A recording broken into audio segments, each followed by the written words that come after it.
முதல்ல ஒரு outline story ready ஆயிடும். நீங்கள் பண்ணிடுவீங்க. ஆமாம், அவுட்லைன் ஸ்டோரி ரெடி ஆகிடும்.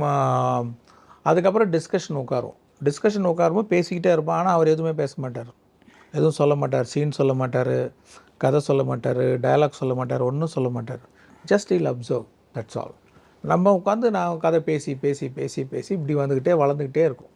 வளர்ந்துட்டே இருக்கும்போது எங்கேயாவது ஸ்ட்ரக் ஆச்சுன்னா அவர் சொல்லுவார் வந்துட்டு, இந்த மாதிரி சிட்ஃபீல்டு புக்கோ இல்லை ஏதோ புக்கோ எடுத்துகிட்டு வந்து இந்த மாதிரி சிக்கல் வரும்போது இந்த மாதிரி யோசின்னு இவர் சொல்கிறாரு அப்படின்னோடனே நீங்கள் அந்த மாதிரி யோசிங்க சங்கர்பார்.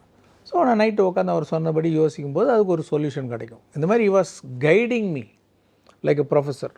எல்லாம் முடிஞ்சதுக்கப்புறம் கடைசியாக ஃபுல் கதை எல்லாம் ரெடி ஆனதுக்கப்புறம் அவர் சொல்லுவார், எனக்கு ஒரு கேசட்டில் ஏற்றி கொடுத்துருங்க அப்படின்னு. ஃபுல்லாக பேசினதெல்லாம் திரட்டி இப்போது அந்த அவ்வளோ நாள் டிஸ்கஷனில் உட்காந்தது, நம்ம உட்காந்தும்போது எழுதினது எல்லாத்தையும் ஃபுல்லாக கொண்டு வந்து சீன் நம்பர் 1 இது வந்து இந்த இடத்துல நடக்குது, இது டேயா நைட்டா, என்ன லொக்கேஷன், அதில் அந்த காட்சியில் என்ன நடக்குது அப்படின்றத நான் ஃபுல்லாக சொல்லுவேன்.